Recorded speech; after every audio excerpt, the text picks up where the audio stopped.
Como é que a gente percebe o que está ao nosso redor? Oi, eu sou a Cláudia Cotes, terapeuta da fala, e este é o último episódio da 5ª temporada do Pode Valorizar. Junto comigo, a Josane Pimenta, cantora, regente e pesquisadora. Deixa eu te fazer uma pergunta de um tema bem legal, que é aquele momento de virada de chave. Sabe quando você tem que se adaptar rápido?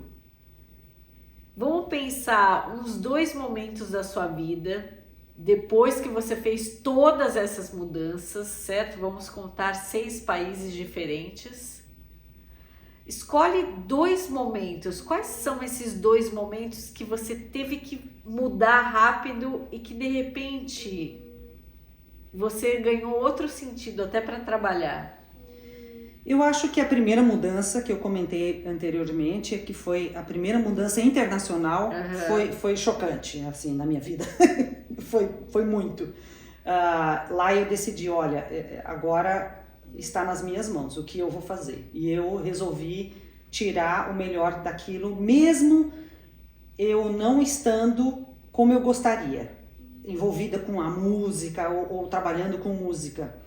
Eu fiz muito pouco na minha área, mas eu ganhei todo o resto. Então eu ganhei o inglês, né? Ganhei essa experiência de morar fora, então eu prefiro olhar para esse lado aqui do que eu ganhei. Ou seja, a adaptação é isso. Eu vou ter perda, mas eu escolho para onde eu olho, não é? E a outra coisa muito marcante foi quando a minha mãe faleceu. As mortes, eu acho que as mortes são muito complicadas. E foi interessante porque eu perdi minha mãe, eu perdi a minha orientadora de doutorado, a Marta Herr, eu perdi a minha professora de canto, a Lenice Prioli. Uau. Tudo em 2, 3 anos, então tudo aconteceu muito rápido. E isso eu já dava muito valor para as minhas relações, as relações com as pessoas. Depois disso, eu comecei a ver o mundo de uma outra forma. Então eu lembro que eu ficava tão bem, tão feliz quando eu estava simplesmente sentada assistindo televisão com um filho de um lado encostado aqui, o outro aqui. Pronto, perfeito, perfeito. Então eu acho que a morte te traz isso. Essa também é uma coisa não muito boa de você ficar mais velho, porque você começa a ver mais pessoas deixando o mundo. Pessoas que você ama, elas, né, estão indo embora e você está vendo tudo isso acontecer e também é uma decisão. Então, mas o luto também é uma decisão. O luto também é uma decisão. O que eu faço agora que minha mãe não está mais aqui? Que eu acho que ela deveria ter vivido mais tempo. O que eu faço com isso? Então eu posso ver a coisa ruim ou eu posso ver a coisa boa também. E o luto é algo que nenhum de nós tem controle. O tempo, né? A gente não tem controle. E essa é a certeza que a gente tem, isso, né? Certo? Vamos envelhecer, um dia a gente morrer. não vai estar aqui. Então lidar com isso é bem interessante que você falou, que a adaptação, ela envolve, sim, o sofrimento. Então não é que a gente não olha para o sofrimento. Eu vivo o sofrimento, até eu acolho, mas eu escolho colocar a minha energia em outras coisas para a vida andar, não é? Você sente desse jeito? Sim, e também a gente não quer viver o sofrimento, né? Ninguém quer. Ninguém quer viver a dor, mas a gente tem que viver a dor. E eu acho que você ter consciência daquele momento que você está vivendo não é muito fácil, não é muito simples. Mas quando você sabe, agora eu estou neste momento aqui de luto, ou agora eu não tenho trabalho, tá lá. Então viva aquilo, viva esse luto e permita-se também viver, mas você sabe que isso vai passar. Então isso é a coisa boa, porque a não ser que você escolha também, né? Você pode escolher também viver naquilo. Mas para mim sempre existe a esperança de que vai mudar. Isso faz parte também, a dor também faz parte da vida. E quando você vive também a dor com consciência, eu acho que que ela não dói tanto. Jô, você já morou em 6 lugares, 6 países diferentes. Onde você se sente em casa? Onde que é a sua casa? Nossa, Essa foi profunda. A minha casa é onde eu estou agora. Isso é super importante na vida. Não dá para falar assim, olha, minha casa é no Brasil. Não tô lá. Então a minha casa, a gente estava falando de presente, né? Então a minha casa é o hoje. Então essa aqui é a minha casa, então eu preciso fazer deste lugar o meu lugar. Então se eu mudar pro Japão, eu tenho que fazer pro Japão a minha casa. Essa é uma razão de viver que você escolhe ter todos os dias. E se na sua avaliação, o mundo precisa do quê? Hoje? Respeito pelo outro. Eu acho que respeito e amor. E isso eu também aprendi mais sobre isso morando fora. Então, quando você vê aquele ser humano que é de uma cultura completamente diferente da sua, você não sabe nada daquela pessoa. Então, respeite aquela pessoa, porque ela é um ser humano igual a você. Então, acho que a gente tem que partir daí. Se todo mundo tivesse esse pensamento, acho que muitas das coisas que acontecem hoje em dia no mundo não aconteceriam. Então, primeiro, aquela pessoa é um ser humano e eu não sei do que está acontecendo ali naquela pessoa. Imagina, a gente está conversando de várias coisas. Tem muitas coisas que nem eu entendo da minha vida. Claro. Como é que eu vou julgar o outro? Então, esse julgamento do outro, ele vem hoje em dia muito facilmente. Eu acho que você precisa sempre dar um passo para trás e respeitar a história daquela outra pessoa. Se você respeita a outra pessoa, eu acho que tudo depois é mais fácil. Então, o respeito e o amor pelo próximo é muito importante. Adaptação, então, precisa de respeito. Precisa. Com certeza. Eu acredito em que você acredita? Em Deus. Eu acredito. Me fala sobre isso. Eu acredito que eu sou filha.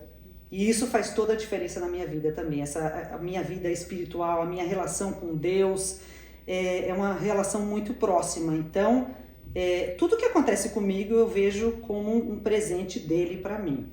E você já gravou, né? Fala desse já gravei. Último presente que você deu pro Nossa, mundo. já gravei algumas coisas. Já gravei dois álbuns e alguns singles. Que eu chamo de música MPB cristã. Uhum. E isso que você falou das minhas vozes, isso também foi um processo muito interessante, porque eu sempre fui da música que a gente chama de música erudita, música clássica. Então, a emissão e como a voz é usada dentro da música erudita é uma, como ela é usada dentro da música popular é outra. Então, você precisa jogar, né, com essas diferentes vozes. E a gente tem diferentes vozes porque a gente está diferente a cada dia. Exato. Então, isso foi muito interessante. Esse primeiro CD que eu gravei com uma emissão mais popular, foi muito, muito legal. E enquanto eu estava gravando, isso foi uma coisa que eu conversei muito com o Alex, que é o meu produtor, a gente sempre imaginava que a pessoa ia receber aquela música, que ela ia colocar o fone aqui, e que muitas das músicas que eu estava cantando, é como se Deus estivesse falando no ouvido daquela pessoa. Aqui, pertinho, Deus está aqui com a gente. Então, eu vivo a minha vida tendo essa consciência de que, primeiro, eu sou filha, então existe esse amor, né? E também existe esse respeito. É esse legado que você quer deixar, Jô? O que você quer deixar para o mundo? Que as pessoas me vejam como uma pessoa que respeitou o outro, ajudou o outro, porque eu acho que a música também vem muito também como cura, a música cura.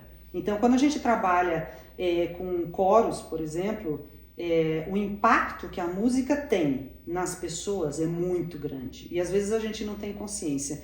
Então, que eu possa, através da música, trazer coisas boas, experiências boas para aquele outro ser humano. Porque eu acho que isso também é imagem. Então, a imagem de Deus e eu acho que eu sou a imagem. Então eu preciso causar coisas boas nas pessoas. Claro que a gente não consegue sim, não vai conseguir agradar todo mundo. E a gente não é perfeito, eu estou longe de ser perfeita.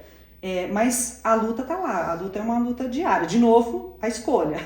A adaptação, que é bom. Exato, então acho que é isso. Se você pudesse falar sobre gratidão, isso é bem interessante porque na minha visão a adaptação envolve muitos momentos de gratidão. E você passando por 6 países diferentes, morando fora os outros que você viajou, porque eu sei que você já deu a volta ao mundo, a quem você é grata?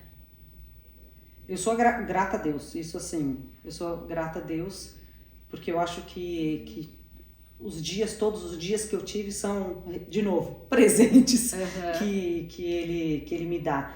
E isso que você falou da gratidão, eu acho que é muito importante, é você acordar todos os dias e falar, nossa, eu sou grata, primeiro que eu tô aqui. Então, eu sou grata pelo momento que eu tô tendo com você, eu sou grata porque eu consigo fazer uma comida. Porque eu tenho uma comida. Né? Eu tenho esse ritual de acordar e ter, assim, a primeira palavra é gratidão, pelo simples fato que eu respiro, você entende? Eu tenho uma prática também de agradecer porque eu escuto, porque eu vejo, porque eu ando. E é incrível porque, não sei se você concorda comigo, mas a gratidão, ela tem uma ligação com uma prosperidade, é uma coisa interna, eu não sei explicar. Mas de alguma forma pessoas gratas acabam se unindo, se conectando e parece que tem uma energia assim muito maior que faz com que as coisas aconteçam. E você ser grato, isso que você falou é tão interessante porque a gente não presta atenção, né, que a gente está andando e que a gente está respirando e que você consegue ver quando você agradece tudo isso, você vê quantas coisas que você tem à sua volta. A sua riqueza, não é? Porque isso... Aqui nos Estados Unidos, a gente falar sobre cultura, e a cultura americana é interessante falar sobre o Dia de Ação de Graças. Então, que é o maior evento, não é? Que é o maior feriado daqui também. Então, eles fazem uma coisa muito bonita aqui. Eles geralmente têm um vaso, né, um recipiente com os papeizinhos do lado, e aí as pessoas vão escrevendo durante... Às vezes tem famílias que fazem isso no ano inteiro. Então, começa desde janeiro lá, tá lá aquele potinho, e elas vão colocando coisas para agradecer. Desde criancinha. Olha... Aí no dia, ou você faz durante a semana do Dia de Ação de Graças, ou durante aquele mês, enfim, você escolhe. Ou no dia, né? Então eu já fiz no dia, por exemplo, com as nossas famílias no Brasil. Escreva, você é grato pelo quê?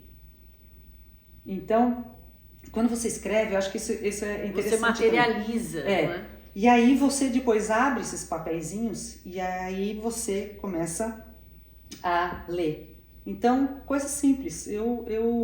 Criança é muito legal nesse sentido, porque elas falam assim, eu quero agradecer porque, sei lá, porque eu comi hoje a minha comida predileta. Então, e é legal, né, ver esse lado e você nutrir essa coisa do agradecer. Então, todas as vezes que a gente faz essa dinâmica é muito especial, porque as pessoas falam coisas como saúde, comida, teto, escola, relacionamentos, amigos. Tudo é motivo para você agradecer. Você que precisa estar aberto para enxergar aquelas coisas que estão lá. Bom, então eu vou terminar esse podcast dizendo que eu estou extremamente grata ao universo que me trouxe até aqui, a Josane, grata a essa amizade, grata também a você que escuta a gente. Espero que algumas vozes possam ficar na sua cabeça e que a gente possa contribuir de alguma forma, porque é isso que a gente quer valorizar: a educação, a adaptação, a educação, a gratidão, tudo isso, todos os ãos que a vida traz. Obrigada, Jô. Foi um presente você aqui, passando só algumas horas na minha casa e a gente poder ter esse papo tão gostoso e tão profundo também, porque essas coisas são muito profundas. Então, que bom que a gente pode conversar sobre essas coisas, né? Assim, nessa amizade que já faz tanto tempo, e eu espero que a gente possa ter outros momentos assim, de papos bons e batam papos, né? Sim, façam isso! Com as pessoas, porque é muito gostoso e a gente precisa disso, a gente precisa dessa amizade que vai além, que vai mais profundo. Obrigada, amiga. Beijo. Muito obrigada por você ter acompanhado a gente nesta jornada de valorização pessoal e profissional. Até a próxima.